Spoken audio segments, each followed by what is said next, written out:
जिन बच्चों ने UPSC EPFO का एग्ज़ाम फिल किया है, अब लगभग 2 महीने बचे हैं। एंड मैं हमेशा ऐसा मानता हूं कि एग्ज़ाम की डिमांड हमेशा 2 चीज़ों से सीखी जा सकती है।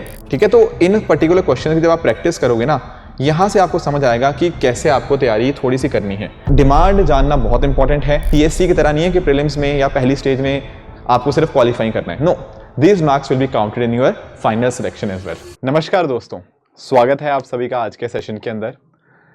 दोस्तों, आप सब लोग जानते होंगे कि जिन बच्चों ने यूपीएससी ईपीएफओ का एग्ज़ाम फिल किया है, अब लगभग 2 महीने बचे हैं उनके इस एग्ज़ाम को स्टार्ट होने के लिए। राइट, तो थोड़ा आज के सेशन में हम डिस्कस करेंगे कि इन 60 डेज़ का हम अच्छे से इस्तेमाल कैसे कर सकते हैं, क्या ऐसी चीज़ें हैं जो हमें मिस नहीं करनी चाहिए, उनको एक बार यहाँ पर हम डिस्कस करेंगे। दोस्तों, मुझे पता है कि बहुत सारे बच्चे ऐसे होते हैं जो यूपीएससी सीएससी का एग्ज़ाम टारगेट करते हैं, बट कई बार वो सोचते हैं कि नहीं यार, चलो इस एग्ज़ाम को भी दे देते हैं, एंड उनको शायद कंप्लीट आइडिया इस एग्ज़ाम का नहीं होता। तो पहले तो मैं थोड़ा सा आपको एक ब्रीफ दे देता हूँ। देखो, आप लोग जैसे कि जानते ही होंगे कि इस बार जो यूपीएससी ने हमारे सामने वैकेंसीज दी हैं, वो 2 पर्टिकुलर पोजीशंस के लिए दी हैं। एक है EOAO, that is enforcement officer accounts officer, जो कि अपने आप में एक ग्रुप बी जॉब है, एंड इसके लिए 30 ईयर्स की एज लिमिट है। आई एम श्योर आप सबने फॉर्म जो है वो फिल कर दिए होंगे। एंड दूसरी जो वैकेंसी है, that is with regards to your APFC, assistant provident fund commissioner. ये अपने आप में ग्रुप ए जॉब है, जहां पर आपकी एज लिमिट 35 ईयर्स तक की होती है, एंड काफ़ी अच्छी ये जॉब मानी जाती है। दोस्तों, ये जब हम इस एग्ज़ाम की तैयारी करते हैं ना, तो सबसे इंपॉर्टेंट बात होती है कि हम इस एग्ज़ाम की डिमांड को अंडरस्टैंड करें। एंड मैं हमेशा ऐसा मानता हूं कि एग्ज़ाम की डिमांड हमेशा 2 चीज़ों से सीखी जा सकती है। एक तो है सिलेबस और दूसरा है PYQs। अब इस एग्ज़ाम की भी अगर हम बात करें ना दोस्तों, तो आप लोग जानते होंगे कि ये पूरा का पूरा सिलेबस है इन दोनों पर्टिकुलर जो आपके अलग अलग वैकेंसीज हैं, EOAO और APFC का। ठीक है, आप चाहो तो एक बार वीडियो पॉज करके ये पूरा पेज देख भी सकते हो कि इसमें आपका general English, Indian freedom struggle, Indian culture and heritage, current events, population development globalization, Indian polity constitution governance, Indian economy, accounting principles, industrial relations, labour laws, insurance, general science and computer applications, elementary maths, quantitative aptitude, stats, general mental ability, and last वाला है social security in India. अब इसमें से कुछ ऐसे topics हैं जैसे आपका स्टैट्स हो गया, आपका इंश्योरेंस हो गया, आपका पॉपुलेशन डेवलपमेंट एंड ग्लोबलाइजेशन हो गया, एंड इंडियन कल्चर और हेरिटेज, जो EOAO में नहीं आते।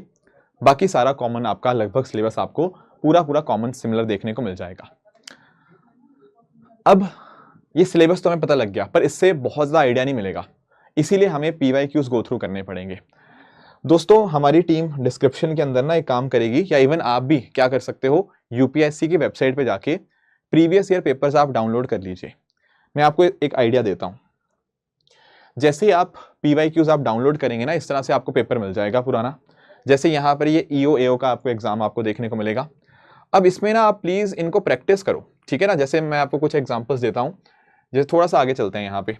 अब जैसे यहाँ पे आपको पेपर देखने को मिलेगा, ठीक है। कुछ क्वेश्चंस आपको यहाँ पे मदन मोहन मालवीय जी के बारे में आपको पूछने को मिल जाएंगे, ठीक है। कुछ यहाँ पे थोड़े फैक्चुअल क्वेश्चंस भी काफ़ी सारे हैं यहाँ पे, ठीक है। तो इन पर्टिकुलर क्वेश्चन की जब आप प्रैक्टिस करोगे ना, यहाँ से आपको समझ आएगा कि कैसे आपको तैयारी थोड़ी सी करनी है, क्योंकि एग्ज़ाम की डिमांड अलग है यहाँ पे। जैसे आज़ाद हिंद फौज कहाँ पे फॉर्म हुई थी, नॉर्मली ऐसे क्वेश्चन CSC में नहीं देखने को मिलते। कुछ वो और आपकी चीज़ें पूछता है कि किस किस का क्या रोल था, पर यहाँ आपको डायरेक्ट क्वेश्चन कि पहला फैक्ट्री एक्ट था वो किसके साथ डील करता था, 1881 का जो एक्ट था। तो ऐसे डायरेक्ट फैक्चुअल क्वेश्चन आपको देखने को मिल जाएंगे। या फिर 1927 में कौन सी ऐसी कमेटी थी जिसको अपॉइंट किया गया था ताकि वो रिलेशनशिप को देख पाए, ठीक है। बटलर कमेटी, आपने सुना होगा इसका कि किस तरह से उसने कनेक्शन बात करी थी। तो ऐसे डायरेक्ट क्वेश्चन आपको देखने को मिलते हैं। ऐसे क्वेश्चन CSC में कम आते हैं। तो अगर आपने थोड़ी सी इन क्वेश्चंस की प्रैक्टिस करी एंड अपनी प्रेपरेशन को नेक्स्ट 2 मंथ इनके साथ अलाइन किया, तो आपको फायदा होगा। इनफैक्ट अगर मैं जैसे कुछ बातें करूँ ना, तो यहाँ पे आप कुछ क्वेश्चंस CSAT के सिमिलर भी देखने को मिल जाएंगे। मैं ये नहीं बोलूंगा कि एग्जैक्ट सेम है, पर सिमिलर जरूर है। जैसे फॉर एग्जाम्पल अक्सर हम लोग डिस्कस करते हैं डिविजिबिलिटी रूल्स के बारे में, तो यहाँ 88 का डिविजिबिलिटी रूल पता होना चाहिए। 88 कैसे निकालते हैं, 11 × 8, तो ये नंबर 11 से भी डिविजिबल होना चाहिए और 8 से भी, ठीक है। तो आप इससे आंसर आप इसका निकाल सकते हो। सिमिलरली हम यूनिट प्लेस करते हैं CSAT के अंदर, तो वो आपको यहाँ पे हेल्प कर जाएगा, ठीक है। एंड इस तरह से आप यहाँ पे देख सकते हो कि टाइम स्पीड डिस्टेंस के कुछ क्वेश्चंस हैं, कुछ सेफ्टी कमेटी के रिगार्डिंग है, फैक्ट्रीज एक्ट के ऊपर। फैक्ट्रीज एक्ट के ऊपर बार बार क्वेश्चन यहाँ पे आपको देखने को मिलेंगे। तो ये जब आप PYQs करोगे ना, ये आपको थोड़ा सा हेल्प कर देंगे ये जानने के लिए कि कौन सा टॉपिक कितना कितना ज़्यादा इस तरह से इंपॉर्टेंट है। तो क्या करेंगे, एक तो जैसे मैंने आपको बोला कि आप इस पर्टिकुलर स्लाइड का स्क्रीनशॉट ले लो, ठीक है। ये आपका लास्ट में मेंशन है social security in India, and आप लोग अपने अपने टॉपिक्स जो जो आपके पेंडिंग थे, आई एम श्योर आपने कई टॉपिक्स पहले पढ़ रखे होंगे, जो टॉपिक्स पेंडिंग है आप उनके ऊपर ज़्यादा ध्यान देंगे। एंड उसी तरह से PYQs आप यहाँ पे डाउनलोड कर लेंगे, जैसे यहाँ पे आपके ये पूरे पूरे APFC का है, ठीक है। तो इस तरह से आप इनको डाउनलोड करके अपने एंड पे यहाँ पे अपनी प्रैक्टिस कर सकते हो, ठीक है। तो डिमांड जानना बहुत इंपॉर्टेंट है।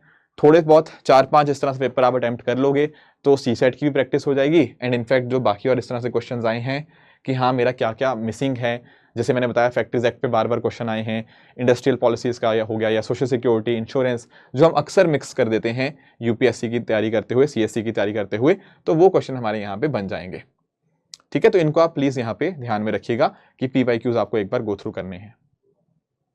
Is it okay? ठीक है, ठीक है।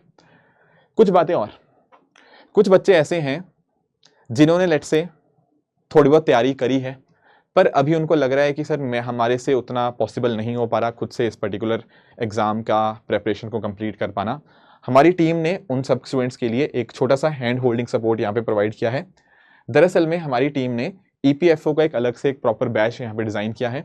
इस बैच के अंतर्गत आपको EPFO स्पेसिफिक क्लासेस आपको देखने को मिल जाएंगी, उनके प्रैक्टिस टेस्ट होंगे, एंड साथ साथ आपको क्लास नोट्स मिल जाएंगे। तो कोशिश यहाँ पे यही है कि आपको कम टाइम के अंदर कैसे सिलेबस हम कंप्लीट कर पाएँ ताकि इस एग्ज़ाम के लिए हम यहाँ पे रेडी हो पाएँ, वो सारा चीज़ें इस EPFO बैच के अंतर्गत हैं। कुछ बच्चे आप में से ऐसे भी होंगे जिन्होंने पढ़ तो लिया होगा, तैयारी तो कर रही होगी, बट दे वुड वांट कि नहीं सर हमें प्रैक्टिस हो जाए, ये टेस्ट की प्रैक्टिस हो जाए। तो उस पर्टिकुलर पर्पस के लिए हमारी टीम ने उनके लिए जो टेस्ट सीरीज़ है वो भी यहाँ पे लॉन्च करी है, जिसमें आपके 4 sectional test, 4 full line test current affairs का इंटीग्रेट करते हुए आपको यहाँ पे मिल जाएंगे। ये खासकर इसी बार के एग्जाम के लिए डिज़ाइन किया गया है ताकि 30th मेंबर को जो आप एग्जाम दो उसको आप अच्छे से क्लियर कर पाओ, ठीक है। तो ये आपका टेस्ट सीरीज़ के रिगार्डिंग है, एंड दूसरा जो आपका बैच के रिगार्डिंग है, ठीक है। तो एक कंप्लीट बैच भी है और एक टेस्ट सीरीज़ भी है, दोनों का जो लिंक होगा नीचे डिस्क्रिप्शन के अंदर आपको मिल जाएगा। अब देखो जैसे ना पैटर्न भी कई बार हम मैसअप कर देते हैं, आप ध्यान से देखना, जो आपका एग्जाम होगा 30th नवंबर को, तो अब उसमें आप नोटिस करो कि उसका वेटेज बहुत ज़्यादा है। दरअसल में जैसे CSC में 3 स्टेजेस होती हैं, प्रीलिम्स, मेंस, इंटरव्यू, यहाँ मेंस की स्टेज नहीं होती, यहाँ 2 ही स्टेजेस हैं, स्टेज 1 और स्टेज 2। स्टेज 1 के अंदर आप नोटिस कर पाओगे कि आपके MCQ बेस्ड क्वेश्चंस होंगे, एंड टोटल 120 क्वेश्चन होंगे आपके 2.5 मार्क्स के। इस तरह से आपका टोटल 300 मार्क्स का पेपर होगा, और यहाँ पे हर पर्टिकुलर सही मार्क्स के लिए 2.5 number, and her negative question के लिए 2.5/3, दैट इज आपका -0.833 नंबर इतने आपके कटेंगे, ठीक है। एंड ये जो पेपर होगा इंग्लिश हिंदी दोनों के अंदर होगा, एंड 1/3 नेगेटिव मार्किंग होगी, एंड सब क्वेश्चन का जो मार्क्स होंगे वो सबके बराबर हैं। अब देखो ये भी अपने आप में कई बार चैलेंज बन जाता है कि 2 घंटे के अंदर हम 120 क्वेश्चन कैसे अटेम्प्ट करेंगे, तो इसीलिए प्रैक्टिस आपकी इंपॉर्टेंट है, ठीक है। तो टीम ने जो हेल्प करने की कोशिश की ना टेस्ट सीरीज, उनका पर्पस ये भी है कि आपका पेपर भी कंप्लीट हो पाए, नहीं तो उस दिन ऐसा ना हो कि हमें पता ही नहीं लगा टाइम का, और जब देखा तो आखिरी के 20-30 क्वेश्चन छूट ही गए। तो practice is also must here, syllabus भी कंप्लीट करना है, अच्छे से रिवाइज भी करना है, एंड हम टेस्ट भी देके जाएंगे ताकि कोई यहाँ पे परेशानी ना रही। और इंपॉर्टेंट देखो क्यों और हो जाता है, क्योंकि यहाँ पे ना रिटन टेस्ट की ओवरऑल नंबर्स में मार्क्स काउंट होते हैं। दरअसल में आप यहाँ पे देखिएगा कि पहले तो स्टेज 1 है जहाँ रिटन टेस्ट होगा, फिर आपकी जो सेकंड स्टेज है वो डायरेक्टली आपकी इंटरव्यू है। इंटरव्यू 100 नंबर का होता है, एंड आप रेशो देखो यहाँ पे, रिटन जो आपका टेस्ट था उसकी वेटेज है 75%, मतलब उसके 75% मार्क्स जुड़ेंगे फाइनल लिस्ट के अंदर, एंड इंटरव्यू के 25%। ये दोनों के लिए सेम है, आपका EO या आपका APFC हो। तो दैट इज वाई रिटन में अगर आपने अच्छा स्कोर करा तो एक एज मिल जाता है, क्योंकि ये CSC की तरह नहीं है कि प्रीलिम्स में या पहली स्टेज में आपको सिर्फ क्वालिफाई करना है। No, these marks will be counted in your final selection as well. तो इन दोनों को मिला के आपका फाइनल कंबाइंड स्कोर बनेगा, and that is how you will be selected for this particular exam. तो कोशिश ये करो कि आखिरी 2 महीने के अंदर बिल्कुल stick to the demand of this particular exam, random इधर उधर चीज़ें मत भटको, नहीं तो फिर ऐसा होगा कि जो सिलेबस है वो कभी कंप्लीट ही नहीं होगा, ना कभी आप प्रैक्टिस कर पाओगे, और भी बाकी यहाँ पे समस्या आएंगी। इसीलिए ट्राई टू इंश्योर कि आप सही चीज़ें पढ़ें, ठीक है, बैच के साथ पढ़ें या जैसे भी आप पढ़ना चाहते हैं, but stick to the demand. PYQ जरूर साथ साथ में लगाते रहें ताकि आपको पता लगता रहे कि मुझे क्या चीज़ पढ़नी है, क्या चीज़ नहीं पढ़नी, क्या चीज़ इस एग्जाम के लिए इंपॉर्टेंट है, क्योंकि वो जो फैक्चुअल वाले क्वेश्चंस आएंगे ना, वो नेचर को टैकल करना आपको आना चाहिए। CSC की डिमांड आपको हेल्प जरूर करेगी, पर इस पर्टिकुलर एग्जाम में थोड़े से और बदलाव भी हैं, तो प्लीज़ मेक श्योर कि आप अपनी प्रेपरेशन को उस हिसाब से भी अलाइन करें। ठीक है दोस्तों, तो आप सब लोग इस तरह से हार्ड वर्क करते रहिए। Thank you so much for joining today session. All the very best, keep working hard. Thank you so much.